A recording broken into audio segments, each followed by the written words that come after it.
Mr.Ângelo watinga wa Niko ae vakaina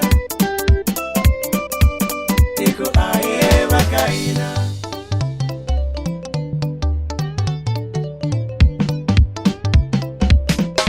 TTS Pro on the beats. Alisusiendlaka n'wana baba se ulahlekile mara eko kala matihla u swi voni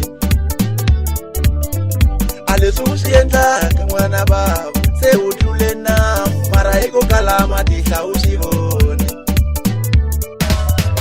Alisusiendlaka n'wana baba se ulahlekile mara eko kala matihla u swi voni Alisusiendlaka n'wana baba se ulahle muthetho mara ekukala matihla u swi voni Aleswi mi ngo susumetana ni mutswale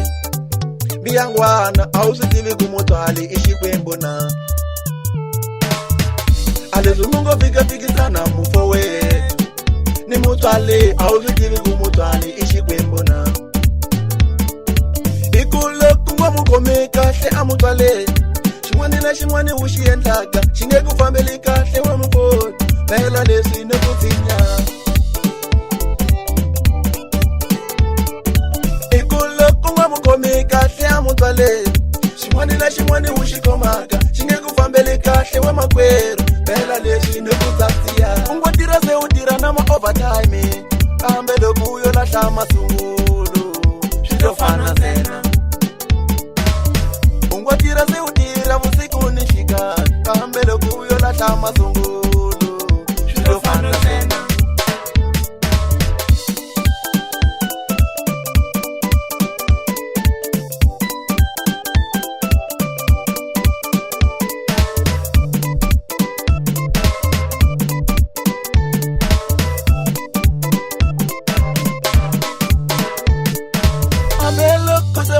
ni kandzelo la ku vitana ni vafi kambe loko u nga tengisananga ni vatswali swi nge ku pfuni nchumu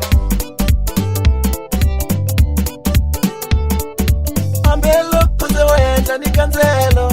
la ku vitana ni vafi kambe loko u nga tengisananga ni vatswali swi nge ku pfuni nchumu u nga famba se u vitana ni valoyi kumbe wena u tiloyaka n'wana mamani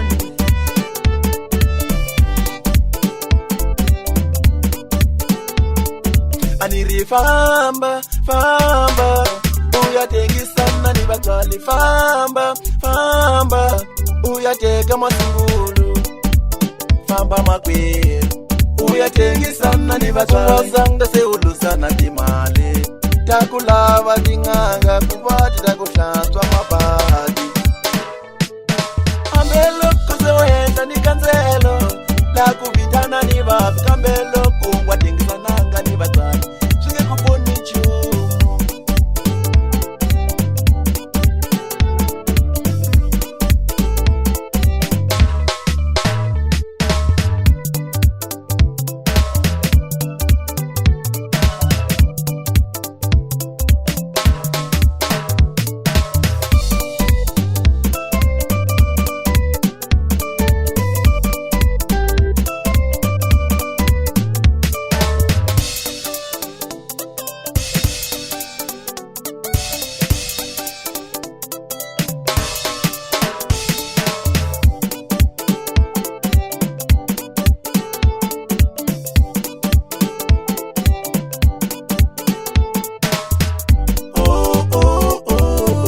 Mr.Ângelo watinga wa Niko ae vakaina Niko ae vakaina Aleswi u swi endlaka n'wana baba se u lahlekile mara eko kala matihla u swi voni Aniri famba, famba se u lahle muthetho famba, famba uyateka masungulo